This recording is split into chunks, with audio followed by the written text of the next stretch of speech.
우리 하나님의 말씀 신약성경 베드로전서 4장 1절 말씀 보겠습니다.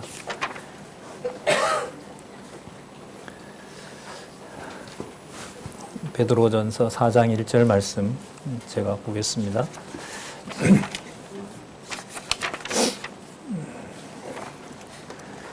그리스도께서 이미 육체의 고난을 받으셨으니 너희도 같은 마음으로 갑옷을 삼으라. 이는 육체의 고난을 받은 자가 죄를 그쳤음이니 그 후로는 다시 사람의 정욕을 쫓지 않고 오직 하나님의 뜻을 쫓아 육체의 남은 때를 살게 하려 함이라. 2절 말씀까지 봤습니다. 우리 교재 성경 강론 18권이고요.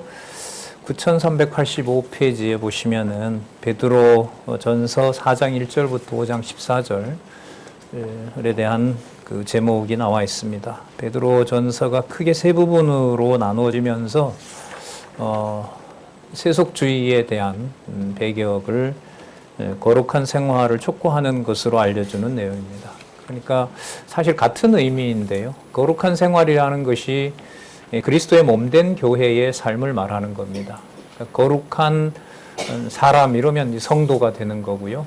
거룩의 본체는 교회의 머리 대신 그리스도를 말하는 거고요. 그 다음에 교회의 생활이라고 하면 머리 대신 그리스도께서 성도들을 통해서 세속과 구별된 영혼을 확증해 주시는 삶이라고 할 수가 있겠죠. 자, 이럴 때 이제 육신의 몸을 어떻게 바라봐야 되느냐? 육의 몸을 가지고 이 땅에 오신 그리스도의 몸의 비밀이 도대체 무엇인가? 그러니까 투쟁하게 하시는 그리스도께서 이 땅에 속한 세속의 몸인데 저런 세속주의에서부터 구별시키는 생활이라는 것이 어떤 것인지를 알려주는 내용이 베드로전서에 나타난 거룩한 생활의 촉구 내용입니다. 베드로전서가 크게 이제 요건, 그 거룩한 생활의 요건이 무엇인지 그리고 그 실제가 무엇인지를 밝혀주고요. 점점 이제 깊어지는 거죠.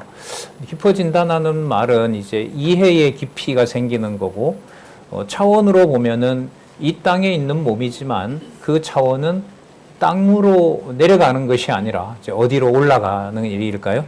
하늘로 올라가는 아주 놀라운 의미를 가지고 있는 거죠. 여러분들 늘 대하고 있는 여호와의 언약과 성취 섭리도로 보면은 제일 작은 동그라미에서 제일 큰 동그라미, 영원적 언약 성취까지 육에 속한 몸이고 초단위로 분단위로 얽매이는 몸인데 그것이 어떻게 이 세상으로부터 벗어날 수 있는 거룩한 생활이 된다는 말인가?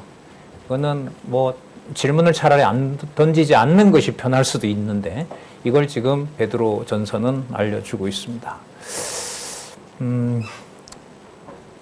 바로 보면은요. 그러면 구별된 거룩한 생활의 결과가 무엇인지 아주 친절하게 두 단락으로 이제 나누어서 이 성경 개론의 저자는 안내를 해주고 있어요. 첫 번째 보시면은 이제 고난을 당하며 봉사하게 하신다는 내용이겠죠. 고난과 봉사라는 것을 구별된 거룩한 생활과 연결을 시킵니다. 그 다음에 당연히 논리적인 순서이죠. 본문을 바탕으로 정리한 거기 때문에 고난을 당하며 봉사하게 함으로써 교회로 견고히 세워진다라고 나옵니다. 교회로 세워진다는 말은 세속적 행위로부터 벗어나는 삶이다라는 겁니다. 우리 삶의 이제 본질이 그리스도를 머리로 한 교회의 삶이기 때문에 그 교회가 견고하게 세워진다. 세워진다는 말이 여러분 오이코스입니다. 동사로 하면 세워지는 거고요. 명사로 하면 바로 오이코스 집이 되는 겁니다. 그럼 먼저 4장 1절에서부터 19절까지 고난을 당하며 봉사한 부분을 살펴볼 텐데 그 9385페이지에 보면 그 구약의 근거가 아주 중요한 부분이 나와요. 여러분 꼭 참조하셔서 같이 공부해 가셨으면 좋은데 그 레위기 11장부터 27장이 성화 규례가 나오죠. 출애굽기 19장부터 레위기까지가 이제 신해선 언약인데요. 십계명과 함께 율례와 이제 규례가 나와요. 근데 그 규례 내용 중에 제사 규례와 제사 방법을 알려준 다음에 반이 넘죠. 반 넘는 분량이 바로 성화 규례입니다. 그러니까 레위기 11장부터 27장까지 이스라엘 백성들이 눈 뜨고 시작한 1월 1일이 마지막 날이 마칠 때까지 1년 내내 모든 삶이 어떤 삶이냐 하면 거룩한 삶이라는 사실입니다.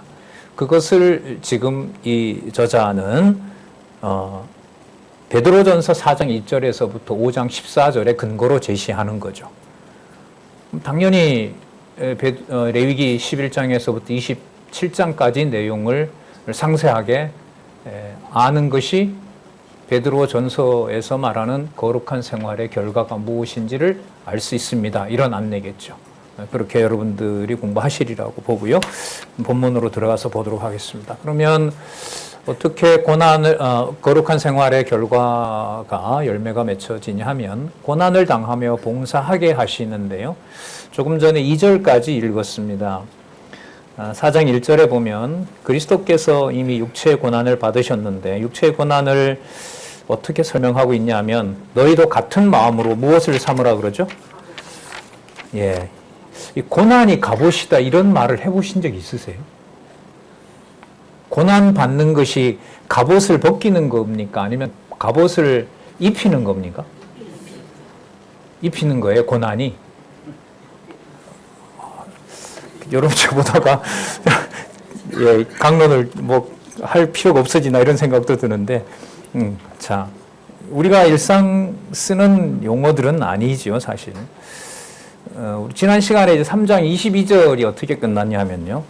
저는 하늘에 오르사, 저는 이제 그리스도이신 거예요. 이제 죽으신 것이 아니라 하늘에 오르신 거예요. 이제 요한복음의 중요한 주제이지요. 본성에 의한 성취 가운데 두 부분으로 나누어져 있는 요한복음이 무슨 신성? 천례의 신성인 거고 또 어디로 하시는? 아버지께로 가는 귀천의 신성이시잖아요. 자, 그분이 하늘에 오르사 하나님의 우편에 계시는데 자, 거기서 어떤 통치가 일어나냐 하면 천사들과 권세들과 능력들이 저에게 순종합니다. 그래서 이어집니다.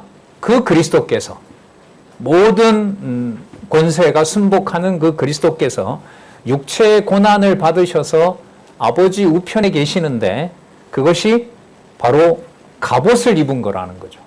그 무장이 너무나 완벽해서 영적 세력들도 도저히 예수님을 감히 이길 수 없는, 예수님만 그렇다는 걸까요? 성도들도 그렇다는 걸 안내할까요? 예, 보겠습니다. 갑옷을 삼으라. 오늘 우리 에베소서 연구반에서 살펴봤죠? 에베소서 6장 11절과 13절에 누구의 전신갑주를 입으라? 더운가 봐요. 여름이에요. 연구반에도 나왔고 조금 전에 우리 집사님께서도 얘기해 주셨는데 하나님의 전신갑주라 그래요. 하나님의 전신갑주. 머리부터 어디까지요? 발에는 뭘 신어요? 죄송합니다. 안 물을게요. 자, 발은 평안의 복음. 발은 평안의 복음이에요. 자, 평안의 복음, 평안이라는 말이 예루살렘이죠. 그게 샬롬이에요. 자, 그 상황만 보더라도 너희도 같은 마음으로 갑옷을 삼으라. 이는 육체의 고난을 받은 자가, 자, 이럴 때 육체의 고난은 아버지 우편에서 세상 모든 권세들, 영적 권세까지 통치하시는 바로 그분의 능력을 말하는 거예요. 그 육체의 고난을 받으신 자가 무엇을 그쳤다? 죄의 권세를 순복시킨 거예요. 그러니까 3장 22절에 있는 말씀이 구체적으로 그리스도의 죽음과 연관이 되면서 4장 1절에는 무엇을 그쳐버렸다? 멈춰버렸다? 그 죄가 더 이상 활동할 수 없도록 만들어 놓은 것이 바로 죄를 그쳤다는 거죠. 무엇을 받는 현장이? 고난을 받는 현장이. 이런 사고를 깊이 해보지는 않았던 것 같아요. 저도 고난을 당하는 것이 진리의 이름으로 그리스도 안에서 고난을 당하는 일의 본질은 패배가 아니라 아버지의 우편에서 정사들과 권세들을 순복시키는 일이다라는 겁니다. 분명히 부끄러움과 창피스러움과 모욕을 당하는 바로 엄청나게 많은 기독교 2000년 역사에는 있습니다. 우리나라에도 있고요. 일제시대 때부터 시작해서 공산 치하에서도 그렇고요. 전쟁 중에서도 그렇고 많은 기독교인들이 말할 수 없는 수치로 우리나라에도 순교의 땅이면 분명합니다. 그분들의 죽음을 베드로전서 4장은 바로 죄를 그쳤다라는 겁니다. 2절 그 후로 다시 사람의 정욕을 쫓지 않고 오직 누구의 뜻을 쫓아 오직 하나님의 뜻을 쫓아 육체의 남은 때를 살게 하려 함이니라. 이게 여러분 거룩인 거예요. 육체가 고난을 당하는 만큼 내 육체에 대한 확인이 얼마나 강하게 되겠어요. 그냥 내 마음대로 즐기는 것하고요. 내가 내 마음대로 할 수 없는 외부의 어떤 자극에 의해서 또 권력에 의해서 내 몸이 고난을 당하는 거죠. 물론 자살도 있지만요. 내가 나를 고통스럽게 하는 것도 있지만 주로 이 맥락에서는 진리라는 이름으로 그 몸에 쏟아지는 그 고난이 육체의 남은 때를 오직 하나님의 뜻으로 살아가게 하려는 바로 과정이고 그것이 그리스도가 죽으셔서 아버지 우편에서 세상 권세와 그 다음에 권력들을 순복하게 하는 사실이라는 겁니다. 죽을 만한 거죠. 이렇게 죽을 수 있는 진리를 이제까지 말하는 것은 없습니다. 제가 가끔 예를 듭니다마는 그 사도행전 17장 28절에 나오는 스토이고 스토아 철학이 가장 멋있게 죽는 죽음을 가르치는 거예요. 말씀드렸다시피 로마 군인들의 정신교육을 스토아 사상으로 합니다. 전쟁에 패하면 그대로 받아들이고 비굴하게 죽지 말고 바로 로마 군인답게 죽어라. 자연의 운명이니까 그 승리에 대해서 그대로 받아들이고 로마군의 명예를 실추시키지 말아라. 그 정신무장을 하거든요. 그래서 철학사에서 보면 죽음에 대한 어떤 고매함을 얘기를 할 때 그렇게 얘기를 합니다. 하지만 그 안에는 그리스도는 없어요. 이걸 베드로 고린도전서 13장 3절은 이미 다 없애버리고 있죠. 자기 몸을 예를 들면 국가를 위해서 뭐 하더라도 불사름에 내어줘도 어느 정도는 의가 된다가 아니라 nothing, 아무것도 아니니라. 전 이거 한 20년이 뭐예요? 훨씬 넘게 간 것 같아요. 말씀은 좋은데 저렇게 국가와 사회를 위해서 또 가정을 위해서 저렇게 어린 애들이 혹은 저 부모들이 저렇게 자기의 모든 걸 헌신하는데 어떻게 저게 아무것도 아닐 수가 있느냐. 이건 논리적인 문제가 아니죠. 도저히 받아들여지지가 않는 거예요. 근데 지금 보면 받아들여지지 않는 것이기 때문에 아까 우리 장로님도 얘기하신 것처럼 이 기록한 내용이 성경이 인간의 어떤 사상의 집합이 아니라 누구의 계시이다? 여호와의 계시 기록일 수밖에 없는 그것이 바로 성경권이라고 할 수가 있겠죠. 오직 하나님의 뜻을 쫓아 육체의 남은 때를 살게 하려 함이라. 3절 보시면요. 너희가 음란과 정욕과 술 취함과 방탕함과 기쁨과 무법한 우상 숭배를 하여 이방인의 뜻을 쫓아 행한 것이 지나간 때가 족하도다. 아시아 전체 땅이 이 수신하는 곳이 그 지금 터키 땅에 있는 그 모든 지역들이잖아요. 이방 신전들이 그득한 바로 그 우상 숭배의 진원지인데요. 거기에서 그렇게 지내던 것들이 이제 이미 다 지나갔다. 근데 이걸 뭐하고 대비를 시키는 거예요? 그렇게 기쁨과 즐거움과 우상 숭배를 통해서 만끽하던 그 즐거움을 고난을 그리스도의 몸된 교회를 위하여 받는 고난과 대조를 시키는 거예요. 저렇게 좋은 걸 놔두고 내가 굳이 여기 교회에 나올 필요가 있나? 유대인들도 미워하고 로마 군인들도 경계하는 기독교인이 돼야 될 필요가 있는가? 그렇게 안 해도 믿을 수도 있고 살 수도 있는 건데 굳이 고난을 받아야 되는가? 아마 이 문맥으로 봤을 때 이 편지를 받는 수신자들, 아시아 교회들의 이 문제가 있었겠죠. 굳이 그렇게 고난 받아야 돼? 그런데 이걸 본질을 건드는 거죠.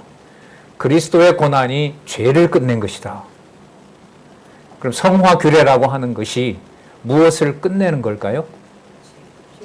애굽 생활의 마지막에 종점을 찍는 게 바로 레위기 11장부터 주신 바로 성화규례라고 보시면 되죠. 그럼 그 성화규례는 기록한 말씀, 베드로 예를 들면 전서를 베드로의 사상이 아니라 구약의 언약이 성취된 하늘에 속한 신령한 말씀으로 받아들이게 되는 겁니다. 바로 그것을 죄를 그쳤다라고 얘기를 하고 있고요. 육체의 남은 때를 육체로 살아가지만 누구의 뜻을 쫓아가는, 그게 기쁨이든 즐거움이든, 이 맥락에서는 특히 고난, 아버지의 자녀로, 여호와 하나님의 자녀로 예수 그리스도를 구주로, 왕으로 고백하는 그것이 고난에 약속되어 있는 것이기 때문에, 고난의 약속이기 때문에 그것이 바로 거룩한 생활의 결과다라고 지금 여러분들과 제가 안내를 받고 있는 겁니다. 4절에 보시면, 이러므로 너희가 저와 함께 그런 극한 방탕에 다름질 아니하는 것을 저희가 이상히 여겨 비방하니, 뭘 그렇게까지 믿을 필요가 있느냐, 대충 하면서 그 헬라 사상 자체가 여러분 다 신교니까요. 대충 모여서 우리가 우상 숭배할 때는 먹고 영혼은 구원받고 그러면 되는 거 아니냐, 굳이 뭐하러 고난을 그렇게 자처하느냐, 이 지금 논란 가운데 있습니다. 이 맥락으로 보면 저희가 이상히 여겨 비방하니, 자, 여기에 대해서 이 상황이 어떤 상황인가 설명을 하고 있습니다. 그렇게 저 사람들이 왜 저렇게 비방하고 자기네들이 저렇게 즐거움에 우리가 들어오지 않는 것을 비웃느냐, 함께 세상의 세속적인 방식에 같이 즐기자, 그런 상황을 성경은 5절에 보시면 저희가 산자와 죽은 자 심판하기를 예비하신 자에게 직고하리라. 자, 그 상황은 하나님의 말씀으로 하나님께서 세속적인 것과 거룩한 교회를 심판하는 현장이라는 겁니다. 그러니까 그 고난을 그리스도의 고난과 연결시키지 않고 자기 정욕대로 쓰게 되면, 그리스도께서 그 비유하신 씨 뿌리는 비유가 있는데, 첫 번째 그냥 뿌려놓으면 마귀가 물어가요. 두 번째는 뿌리를 내릴 수가 없어요. 그러니까 싹은 났지만 자라다가 물어가요. 이 세 번째가 참 의미가 있어요. 세상 염려와 뭐로? 재리로 가시덤불로 덮어버리는, 세상 재리와 염려로. 그 염려라는데 저는 좀 충격을 받았는데, 그러니까 너무 어렵게 해도요, 그런 얘기는 저도 하고 많이 들었어요. 이 말씀이 무슨 소용이 있냐는 말. 이게 뭔 소용이 있냐는 거. 제 선배 한 분 아프셔다가 이제 암으로 돌아가셨는데, 그 남편 되시는 분이 간호하면서 이것밖에 줄 수 없으니까 옛날 카세트 테이프를 넣어서 이제 딱 병원에 틀어줬는데, 너무 이제 아프니까요. 그걸 들어서 박살을 내면서 이게 지금 나한테 무슨 소용이 있냐고. 지옥 가고 이런 문제하고는 상관없습니다. 저도 그러니까요. 이게 뭔 소용이 있냐. 꼭 이렇게 해야 되느냐. 그러니까 여러분, 욥도 처음에는 견디다가 사단에게 더 맡기니까 하나님한테 뭐 해달라 그러죠? 죽여달라. 날 이렇게 건드려서 하나님이 덕볼 게 뭐가 있느냐. 이 무익한 인생을 왜 이렇게 건드느냐. 그 욥의 이야기를 아까 기도하신 집사님 내용 중에 욥의 내용이 나왔잖아요. 거만하게 그럼 내가 묻는 말 대답해라 그러면서 하나님께서 폭풍처럼 욥을 몰아가잖아요. 수십 가지 질문을 던지면서 죽어가는 욥에게 허리띠를 동여매고 지금부터 내가 묻는 말에 대답해라고 하면서, 그리고 본인 섭리 방식에 대해서 욥이 받아낼 수 없었던 거죠. 그걸 이제 책망하면서 이제 욥의 결론으로 다가가는가 하실 겁니다. 저희가 산자와 죽은 자 심판하기를 예비하신 자에게 직고하리라. 지혜를 주지 않으면은 그리스도를 위하여 받는 고난을 죄를 그치는 것으로 우리는 도저히 이해할 수가 없습니다. 그래서 제가 이 말씀을 이 땅에 태어난 인생, 어렸을 때부터 태어날 때부터 하나님을 믿는, 예수 그리스도를 구주로 믿는 가정일 수도 있고, 혼자 있을 수도 있고, 아니면 태어나서 받을 수도 있고, 결혼해서 내 자녀는 이 환경에서 나올 수 있고, 뭐 각자의 경우마다 다 다르니까요. 하지만 주의 말씀으로, 진리의 말씀을 접하고 주 예수 그리스도의 몸된 교회로 거룩한 영혼으로 살아가는 모든 하나님의 백성들에게는 육신의 몸을 입고 있는 이 삶 자체에서 자신이 겪는 수고와 고난을 어느 날 갑자기 저는 주어지는 건 아니라고 봐요.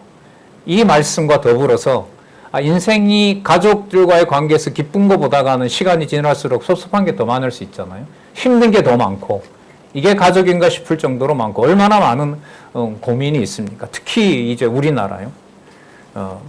20대 자살이 50대가 가장 많았는데요. 20대 자살률이 50대를 넘어서고 OECD 기준으로 2배가 많고요. 이해가 안 되는 나라로 지금 얘기가 되고 있고요. 그렇게 세계의 이제 정보가 자살 1위국 대한민국 이렇게 나와 있잖아요. 그러니까 이 자체도 심각한 거지만 우리가 무슨 사회적으로 이 문제를 풀려는 게 아니라 그런 가족 가운데 그런 비극 속에 주 예수 그리스도의 몸된 교회가 있는 곳이 한국교회라는 거예요.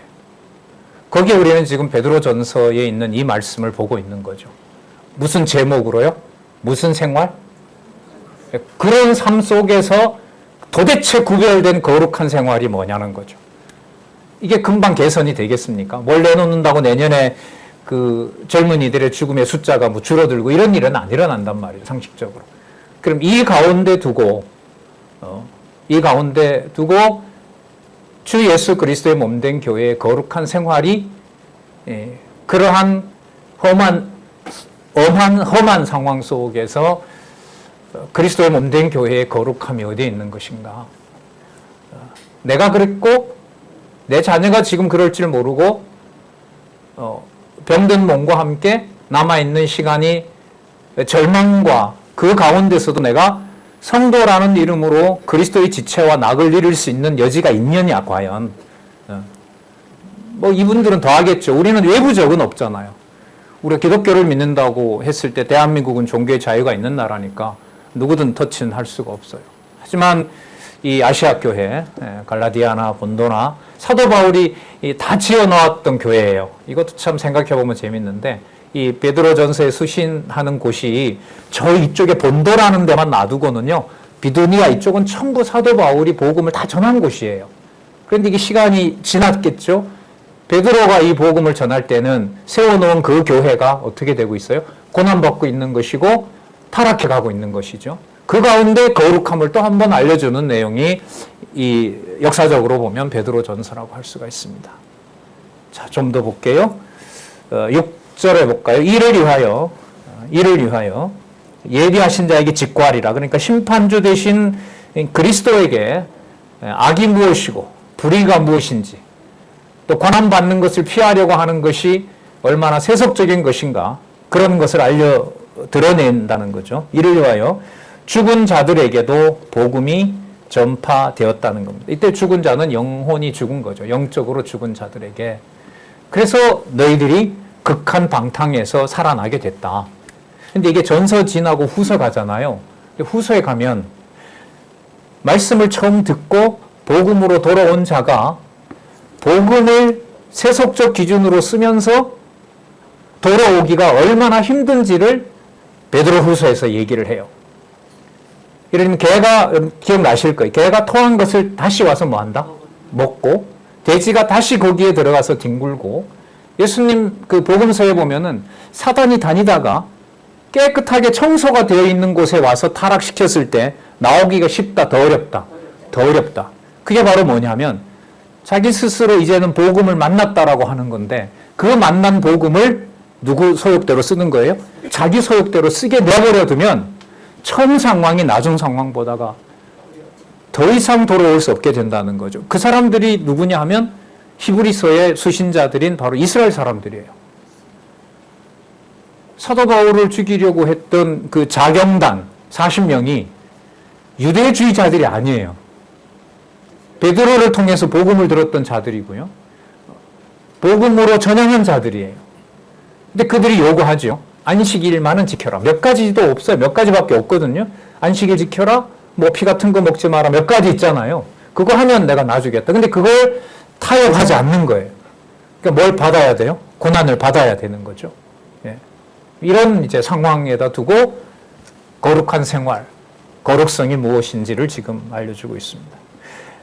자, 이는 육체로는 사람처럼 심판을 받으나 영으로는 이 말씀이 참 눈이 번쩍 뜨이는데 영으로는 누구처럼 살게 하려 함이라? 누가 된다는 거죠? 여러분, 왕 같은 제사장, 거룩한 나라 이런 말씀 들어보셨죠? 앞부분에 나왔었죠. 그리고 히브리서 12장에 보면 그 교회의 본질은 어디에 있는 거죠? 하늘에 있는 총회. 아벨의 피와도 비교할 수 없는 거룩함. 그럼 그 고난 속에 모든 세상이 비방하는 비방으로 온몸이 견딜 수 없는 그 모욕 가운데 누구처럼 되는 일이, 누구처럼 살게 하는 일이 가능하다는 거예요? 하나님처럼 살게 한다는 거예요. 이때 하나님은 육의 몸을 입고 이 땅에 오신 그리스도를 넣어서 생각해야 되는 거예요. 바로 초월적인 이게 아니에요. 그러니까 이때 하나님처럼 산다는 말은 죽으셔서 수치를 당하여서 끝이 난 줄 알았는데 아버지 우편에 가셔서 정사와 권세들을 자기 앞에 뭐 하는 거? 굴복시키는 거. 그러니까 오른밤을 맞을 때 왼밤을 돌려주는 그 현장이 수치가 아니라 죄를 끝내게 되는 거고 세상 권력이 교회를, 성도를 지배하려고 하는 것을 고난을 당함으로써 그 자리가 패배의 자리가 아니라 무슨 자리다? 승리의 자리가 된다는 거죠. 요한계시록 22장인데 21장에 가면 회복된 천년왕국을 누구에게 맡긴다고요? 사단에게 맡겨요. 반드시 맡긴다 그럽니다. 반드시. 그러니까 처음 하늘과 처음 땅에 이 땅에 만든 창조물, 피조물 가운데 흔적을 찾아볼 수 있는 것은 있다 없다? 하나도 없다는 거예요. 그럼 그 과정이 성도들의 삶에서 거룩한 생활로 가는 과정은 무엇으로 드러나느냐? 고난으로, 억울함으로. 세상에 있는 어떤 것과 대치할 수 없는 것으로, 그 원통함으로 그렇게 연결이 되면서 거룩한 생활의 결과로 나아간다는 겁니다. 이 말씀 다음에 베드로 후서가 어떻게 연결되는지 이제 곧 5장으로 가서 베드로 후서로 갈 텐데요. 베드로 후서로 가게 되면 무엇을 연결을 시키느냐? 여러분, 제가 여러분들에게 보낸 이 말씀은 성경 권위로 갑니다. 성경 권위로 가요. 경은 사사로이 풀지 말 것이며 그 말씀 기억나시죠? 그게 지금 4장, 5장 다음에 베드로 후서에서 소개하고 있는 내용입니다. 그러면 진리의 말씀을 무로 그대로 베드로 전서를 받아들이느냐? 뭐 그럴 수도 있고 아닐 수도 있지와의 차이는 작을까요? 근본적인 차이로 갈까요?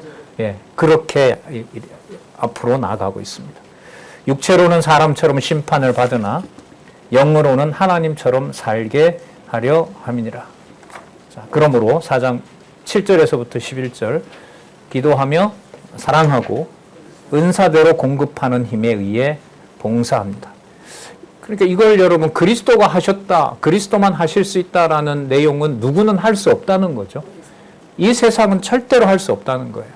이 세상이 절대로 할 수 없는 일이 성도님들에게 고난으로 이루어지는 겁니다. 막연한 어떤 관념이나 그런 어떤 형이상학적인 그 어떤 개념이나 이런 게 아니고요. 온몸에 다가오는 그리스도 안에서 받는 고난이, 그리스도의 이름으로 받는 그 고난이 주의 자녀로서 받는 엄마와 아버지와 형이나 누나의 수치가 죄를 끝내게 하고 거룩한 생활을 확정짓는 하늘에 속한 그리스도의 통치라는 거죠. 이런 말은 없어요. 이건 누구도 지어낼 수가 없어요. 세상에서 이 말을 어떤 철학자가 지어내면 그 철학자는 적어도 이 삶을 살 수 있어야 돼요. 그렇게 하지 않고 만들어냈던가는 그건 공허한 얘기가 되는 거죠. 어떤 설득력도 없고. 이 성경 권위인 겁니다. 4장 7절 볼까요? 만물의 마지막이 가까웠으니, 만물의 마지막이 가까웠으니. 여러분, 마지막은 여러분 성취라고 보시면 돼요. 텔로스라는 건데 언약과 성취할 때 성취라는 말과 마지막이 똑같습니다. 그러면 여호와께서 언약하신 대로 모든 것이 성취될 날이 가까워 왔다는 거죠.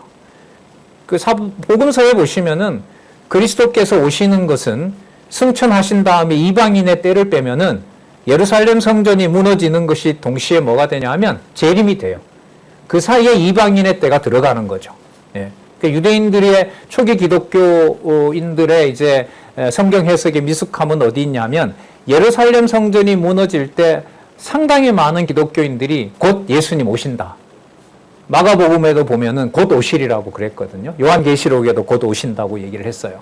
거기에서 이방인의 때가 얼마인지를 계산을 할 수 없었던 거죠. 예. 유대인들이 다 버려야 되고 유대인들의 나라가 다 끝이 나야 되고 역사적으로는 135년에 로마 제국이 한 사람의 유대인도 예루살렘에 살 수 없게 한 다음에 이방인의 구원 시대가 시작이 되죠.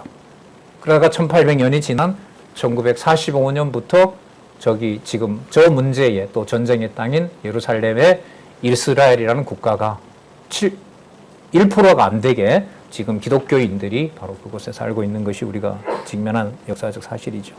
만물의 마지막에 가까웠으니 그러므로 너희는 정신을 차리고 근신하여 기도하라. 기도하라라고 하는 것은 보낸 말씀을 읽지 않고는 기도를 할 수가 없는 겁니다. 내가 육신적으로 평안함을 얻어야 되는 기도와 고난을 그리스도의 승리로 받아들이는 해석을 해주는 베드로 전서를 받아들이는 것과 그 두 가지가 인위적으로 내 능력으로 될 수가 없는 거예요. 참 그리스도께서 참 모진 약속을 해놓으신 거죠. 그냥 뿌려놓고 복음이면 자라서 30배, 60배, 100배 맺으라고 하면 좋은데 그걸 단계를 만들어 놨어요. 인에 물어간다? 나오다가도 햇볕이 비치면 말라 죽는다? 뿌리를 내리다가도 가시가 더 많이 덮어버리면 죽어버린다? 세상 염려와 재리 때문에 복음을 없애버린다? 복음을 떠나게 된다? 그게 세속주의잖아요, 저게. 야고보서에서부터 베드로후서까지.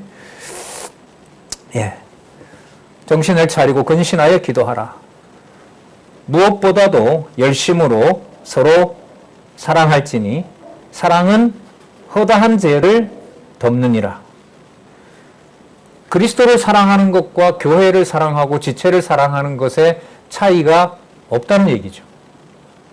그러니까 그럼 이 땅의 진리의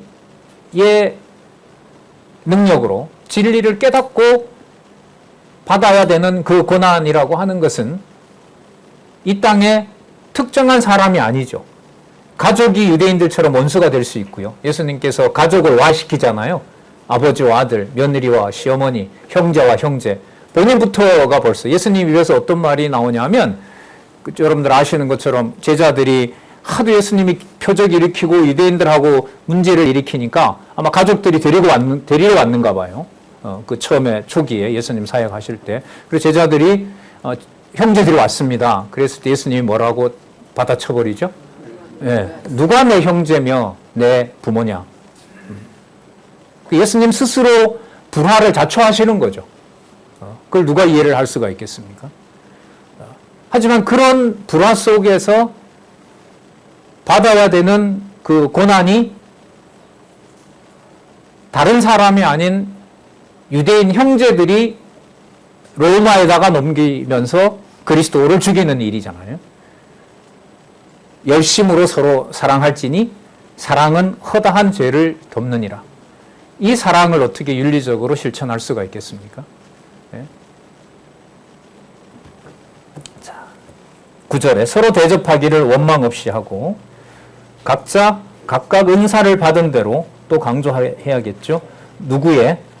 하나님의 각양 은혜를 맡은 선한 청지기. 청지기 이제 원어 아시죠? 디아코노스. 그러니까 오이코스가 하나님의 집 교회잖아요. 오이코스에서 봉사하는 청지기를 디아코노스. 신약 성경에서는 그것을 집사로 번역을 하고 있죠. 로마서에는 그 선한 청지기가 바로 누구다? 예수 그리스도라고 얘기를 하는 겁니다. 그래서 디아코노스라는 이 청지기의 주체는 성경에서 예수 그리스도를 말하는 겁니다. 그렇게 고난을 받은 그분이 아버지 우편에서 모든 권세들을 순복시키는, 그러니까 내가 적어도 저 사람은 나에게 수치를 줄 사람이 아니라고 믿었던 그로부터 받는 모욕이 원수를 사랑하게 하셔서 그리스도의 통치를 받는 거룩한 교회임을 확증한다는 말씀이 베드로전서에서 말하는 거룩한 생활입니다. 줄 사람이 고통을 주고 주지 않을 사람이 고통을 줄 때 인간은 거기서 배신감을 느끼는 거잖아요. 예. 오히려 배신이라고 부르는 그런 정황이 바로 그리스도의 사랑, 하나님의 사랑을, 하나님의 각양 은사를 맡은 선한 청지기의 삶이라는 사실을 거룩한 생활의 결과와 연결을 시키고 있는 부분입니다. 선한 청지기 같이 서로 봉사하라. 봉사하라, 이게 디아코니아라는 동사형입니다. 자, 그런데 여러분 11절 말씀이 너무너무 중요해요. 이게 사람의 일이 아니에요. 사람이 할 수가 없어요. 자청을 한다고 해도 이건 어느 누구도 할 수가 없는 거예요. 우리 11절 같이 한번 읽어볼게요. 자, 시작. 만일 누가 말하려면 하나님의 말씀을 하는 것 같이 하고, 누가 봉사하려면 하나님의 공급하시는 힘으로 하는 것 같이 하라. 왜냐하면 이는 범사에 예수 그리스도로 말미암아 하나님이 영광을 받으시게 하려 함이니. 왜 그러냐? 그에게 영광과 권능이 세세토록 무궁하기 때문에 그렇다. 누구에게 영광이 되는 것이 성도가 받는 고난일까요? 하나님께. 자, 아까 거기 보시면 하나님의 말씀을 하는 것 같이, 베드로가 그러라 그랬어. 아니. 사도 바울이 보낸 편지니까 따라야지. 아니라는 거죠. 엄마가 그래 말했잖아. 내가 엄마 뜻대로 하는 거야. 이것도 아니에요. 교회의 버전은 아니에요. 성도들의 버전은 아니에요. 그때 장로님 얘기하셨잖아요. 집사님이 그렇게 하자고 했고, 엄격하게 말하면 이것도 맞는 말이 아니죠. 내가 고난 받으니까 당신도 고난을 받아야 되는 게 마땅한 거지. 선배가 이렇게 했으니까 후배가 이렇게 했으니 그것도 안 맞아요. 하나님의 말씀으로 하는 것 같이 하고, 그러면 능력이 어디로부터 나온다는 것을 강조하는 걸까요? 하나님의 말씀으로부터. 그러니까 베드로전서 이 보낸 것을 빼고 성도로 살아간다는 것은 냉정합니다. 원천적으로 불가능합니다. 누가 봉사하려면 하나님의 공급하는 힘으로 하는 것 같이 하라.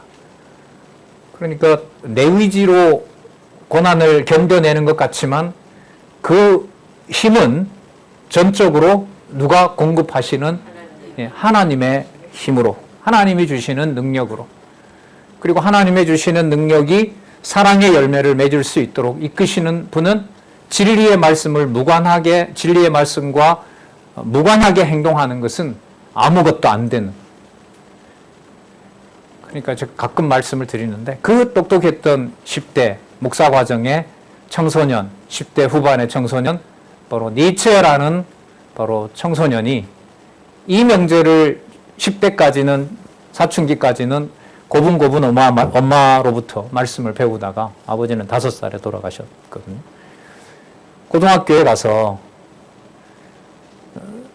문헌학 비평을 배운 다음에 인본주의 교육을 받으면서 이 본문을 봤을 때 이걸 도대체 누가 하냐는 거죠. 진짜 이 새끼 저 새끼 합니다. 진짜 아주 나쁜 놈이라고. 사도 바울이 제일 나쁜 놈이라고. 그게 거기에서 오는 게 아니라 그 어렸을 때부터 받았던 이 종교 교육에서 윤리 도덕적인 교훈으로 자기 영혼을 눌러왔던, 그래서 그런 말까지 해요. 나는 다시 태어난다면 나는 진짜 만나고 싶지 않는 사람 2사람이 있다. 처음 우리 엄마, 그리고 날 케어했던 우리 누나. 그 사람이 영혼 이런 회귀를 믿거든요. 다시 자연으로 돌아가서 사람이 살고 이런 걸 믿어요. 근데 그게 원리이긴 한데 그 원리 중에 내가 원하지 않는 게 2가지가 있다. 그게 여러분 바로 뭐냐면 율법주의 교육으로 가르쳤던 바로 이 사람 루터 교회에 속해 있었거든요. 바로 거기에서 나오는 거죠. 여러분 이걸 읽고 그 본문은 그에게 영광과 권능이 세세에 무궁토록 있느니라. 아멘. 이렇게 끝났는데 여러분들 아멘 못 하시는 것 같아요. 읽기는 아멘으로 읽었는데 이 사람이 할 수 있는 게 아니기 때문에 그래요. 다르게 말하면 따라서 교회의 거룩함을 누가 손댈 수 있겠습니까? 이렇게 관리하는 교회를 누가 손을 대겠냐고요. 다르게 말하면 구리동전 2개 낸 사람이 적다라고 누가 말할 수 있겠냐고요. 네? 자기가 단 몇만 원, 몇천 원을 없어서 그걸 줄이면서 자기가 손해보면서 아름다운 주의 교회의 일을, 사역을 하는 그 심정을 누가 알겠냐 말이죠. 거기에 바로 교회의 거룩성이 있는 겁니다. 우리 거룩이란 무엇인가 소고에 보면 나오죠. 주관과 객관과 상황을 내재적으로 초월하는 것. 예. 이는 범사에 예수 그리스도로 말미암아 하나님이 영광을 받으시게 하려 함이니 오직 그에게만 영광과 권능이 세세에 무궁토록 있느니라. 여러분 이때 영광은 고난을 말하는 거잖아요. 그리스도 안에서 고난. 이거는 예수님께서 부활하신 다음에 베드로에게 약속하셨던 것을 베드로 자신이 이제 사도가 죽을 날이 임박해 오잖아요. 후서에 가면 나와요. 그 임박해 오는 그것을 자기 자신이 고난을 받는 것을 지금 여기 있는 대로 하나님께 무엇과 무엇이 있는 영광과 권능이 있는.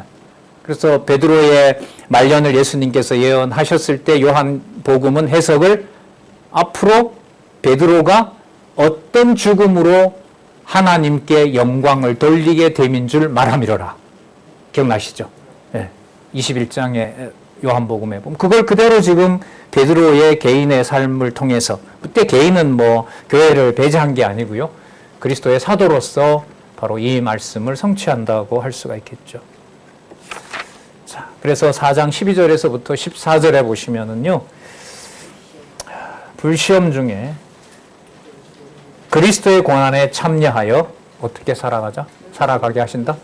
즐겁게 살아가게 한다. 영광과 권능, 그러니까 영광과 권능이 그리스도로 말미암아 계시되는 것을 고난 참여가 즐거움으로 즐거움임을 알려주고 있습니다.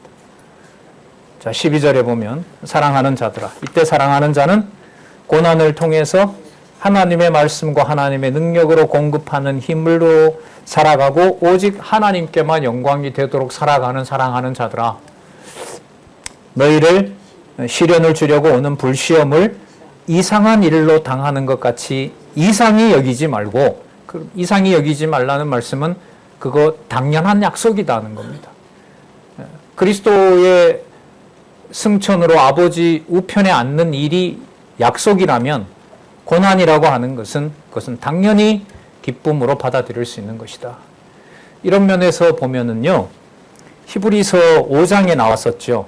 그리스도가 여기서는 영광과 권능을 가진 그야말로 만왕의 왕, 만주의 주임을 기록을 하는데, 히브리서에서 그리스도의 제사직을 얘기를 할 때 그리스도를 어떻게 묘사하면서 아버지께 순종을 배웠냐고 하면 말할 수 없는 고통과 울부짖음으로 아버지께 순종을 배웠던 자다, 이렇게 얘기를 하고 있습니다.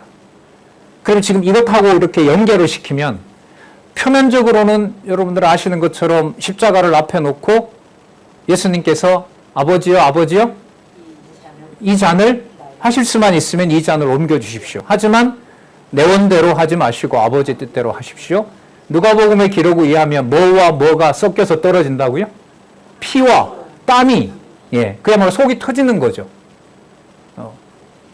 제가 선배가 그러더라고요. 저를 보고, 자네는 아직까지 몰라. 피와 물이 섞이면 어떤 일이 되는지.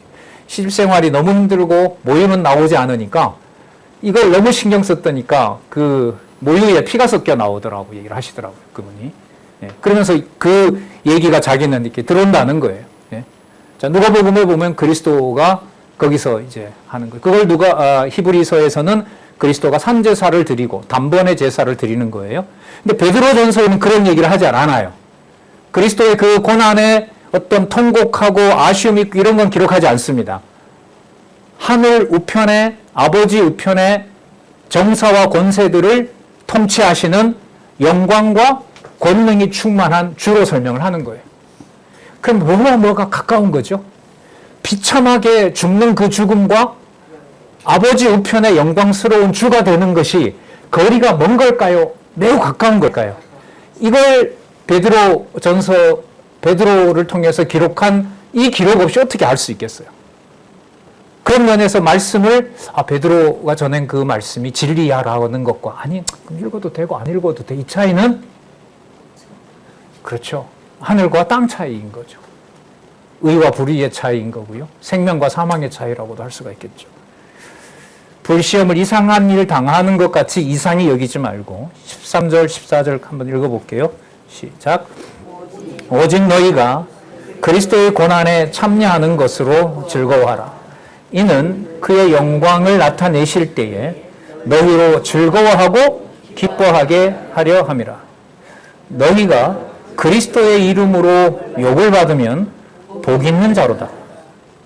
영광의 영, 곧 하나님의 영이 너희 위에 계시느니라.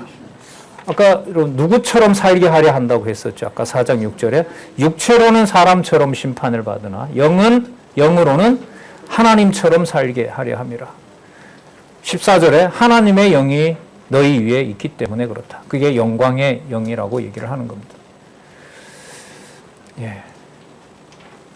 좀 인간적으로 심각한 거는요. 나중에 베드로 후서에 가면 타락한 자가 세상에 있는 자를 말하는 게 아니고요. 진리의 말씀을 받았다가 그 다음에 고난이 왔을 때 진리의 말씀이 무슨 효과가 있느냐라고 버리는 자. 요한 1, 2, 3서에 가면 적그리스도라는 말이 구체적으로 나오잖아요. 적그리스도는 다른 데서 오질 않아요. 반드시 누구로부터 나간다? 반드시 우리로부터 나간다라고 얘기를 해요.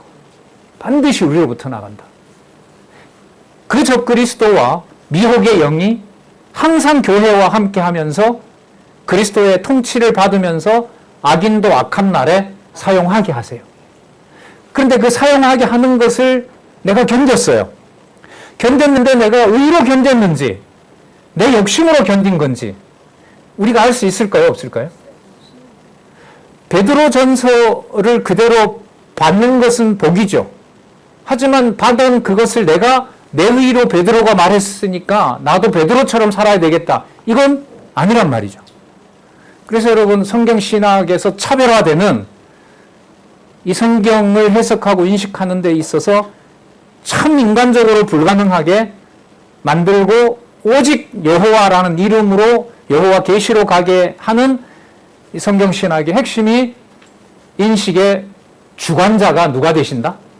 보혜사 성령이시다라는 게 죄송합니다. 인간적으로 매우 냉정한 겁니다. 그 냉정함이 교회의 거룩성을 보장합니다. 그 보장을 받았는지 안 받았는지는 완성된 계시록까지 완성된 말씀으로 하나하나 뒷받침되지 않으면 일단 알 수가 없습니다.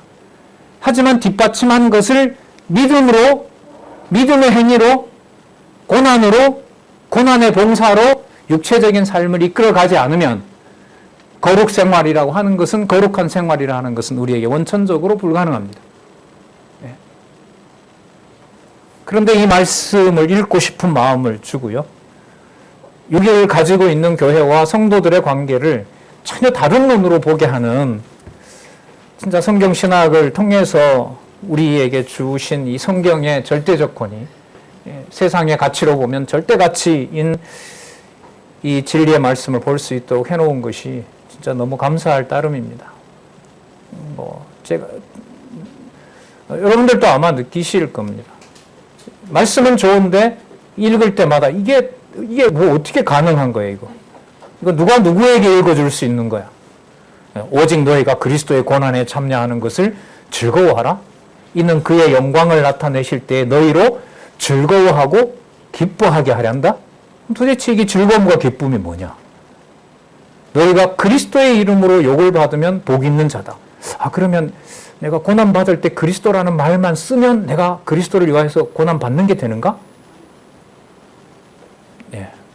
그래서 오늘 이 말씀에서 우리가 확인할 수 있는 거룩한 생활에 우리 내면의 거룩함은 전적으로 누구로 말미암고 누구에게 영광이 되는 예수 그리스도로 말미암고 오직 아버지께만 영광이 되는 그 비밀이 여러분들과 제 육신을 두신 이 땅에 있는 교회입니다.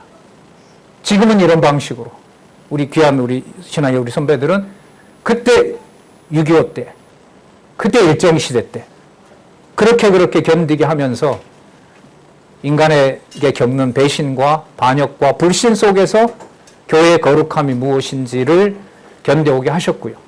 너무나 좋은 이 환경 속에서 이렇게 풍요롭게 안정한 가운데 마음껏 공부할 수 있는 바로 그 풍요의 시대에 저는 자랐습니다. 그리고 저희 후배들에게도 권하고 싶은 거죠. 그 비밀을 여러분들이 알 수 있으려면 이걸 떠나서는 저는 알 수가 없다고 생각합니다. 네. 네. 조금 더위가 좀 사라진 것 같아요. 워낙 긴장을 해가지고. 수고하셨습니다. 4장 15절부터 다음 시간에 보도록 할게요. 기도하겠습니다. 하나님 아버지 감사합니다. 도저히 받을 수도 없고 생각을 이어갈 수도 없는 이 놀라운 하나님 말씀의 권위 아래 우리를 두시고 오직 머리 되신 주 예수 그리스도만 생각나도록 해주시는 이 놀랍고 감사한 마음을 다시 오직 아버지만 바라보며 우리에게 주신 각각의 은사를 따라 각각의 그 가정 환경을 따라 하나님 진리 안에서 우리를 보호해 주시고 수고하는 많은 우리 지체들, 교동협에 수고하는 많은 우리 신앙의 선후배들 진리의 말씀으로 강권하여 주시고 늘 보호하여 주시기를 예수님의 이름으로 간구하옵나이다. 아멘.